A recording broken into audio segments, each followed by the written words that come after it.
One more to flip.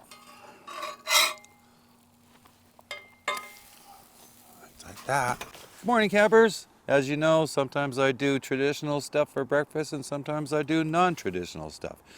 I'm gonna make crumpets. The British thing, the crumpets and tea, that kind of crumpet. And the best way to describe them, in case you don't know what they are, I describe it as a cross between a pancake and an English muffin, the American English muffin.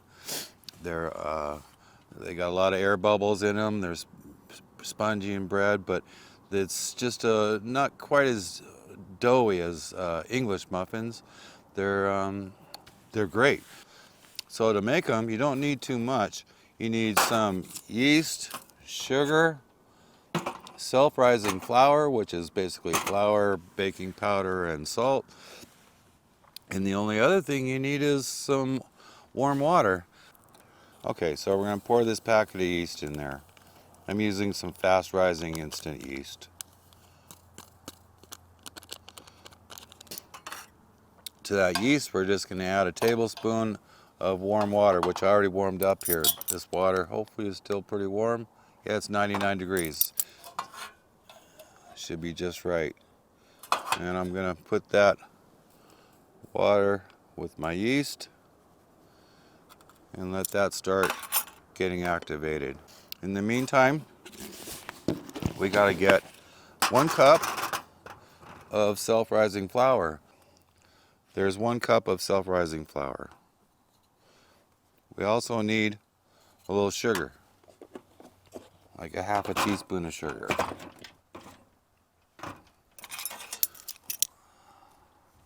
Right here. We'll add a ½ teaspoon of sugar to that. Then all we need is 3/4 of a cup of water, warm water, which I have right here, as you know. There we go. 3/4 of a cup of warm water.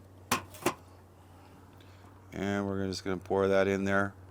Now, you're supposed to whisk this for about 3 minutes so that you can get the gluten created. And oh my God, I suppose we're going to hear about it now, about gluten. But you know, that's what gives bread its nice chewy texture. And if you don't create the gluten, it's not going to have that. So I'm going to keep whisking this and be back with you in a second. Once that gets ready, we can get our yeast. Maybe I'll just leave that there. And got a little bit of bubbling in action there. So we'll put that yeast into here.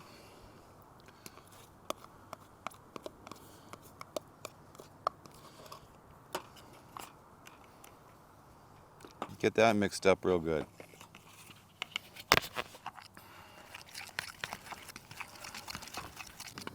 There we go. All right, everything's mixed up good.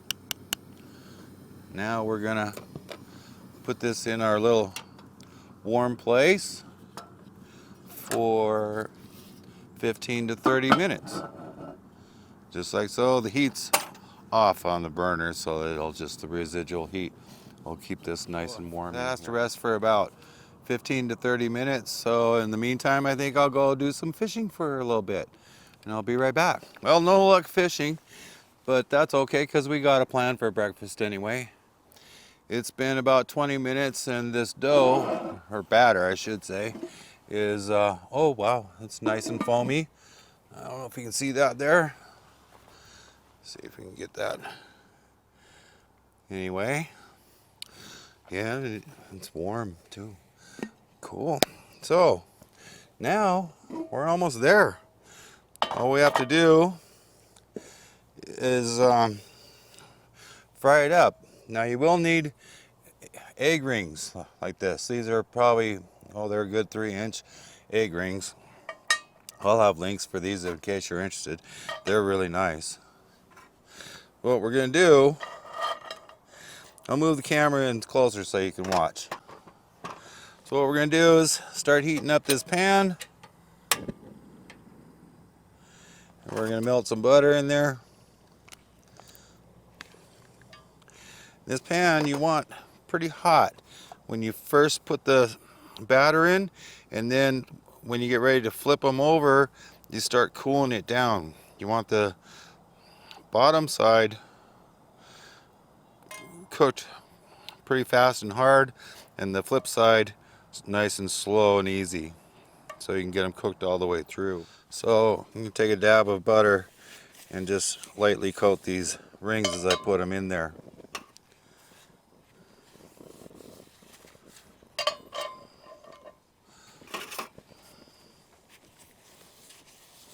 That. So I got 3 of them sitting in there nice and flat. The pan's starting to get hot. Our batter is really nice and foamy. So we know that that yeast is active, and so we can get that nice yeast flavor.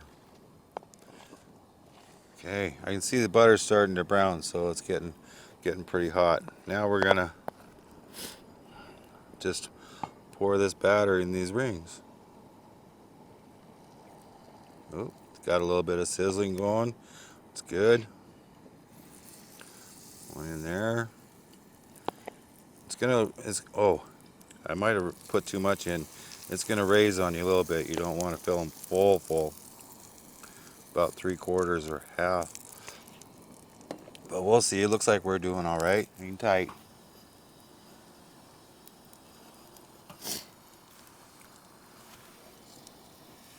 Smells good too. And you keep lowering this heat. You want them browned pretty good on the bottom there, but not burnt. And you got to get it cooked all the way through. So that's why you got to keep lowering the heat, especially when we turn it over.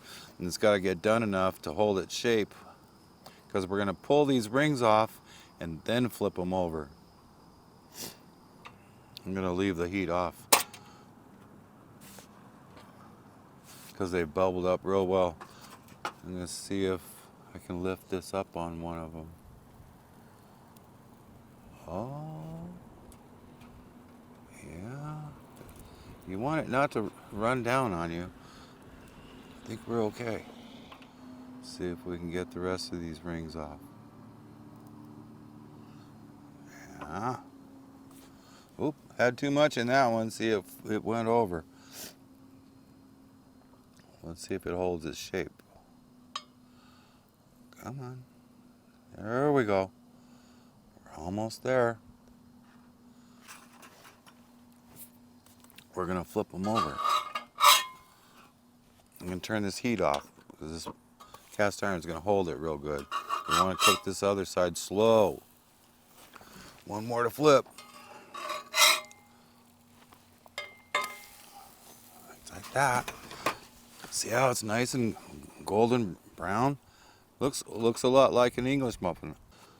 Might even take a peek. See? Looks like a pancake on this side. And then you can either eat these with jam or honey, or I'm just gonna have butter on it. And there you have it. There's the crumpets. Looks like they're cooked all the way through. Break one open just to show you. Yeah. See, it even looks like a pancake inside, but it tastes different because it has yeast and a little bit of chewiness because of the gluten in there. I don't have any honey or jam right here, but I tell you, these are really good with even just butter.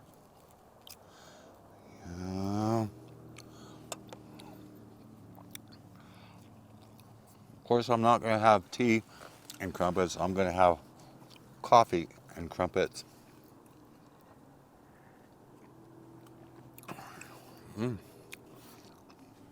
These really are good. So now some British or English people might not agree that I made these right or anything, but it's my version of a crumpet, and it's good. That's all I need to know. So try it sometime. You might like it.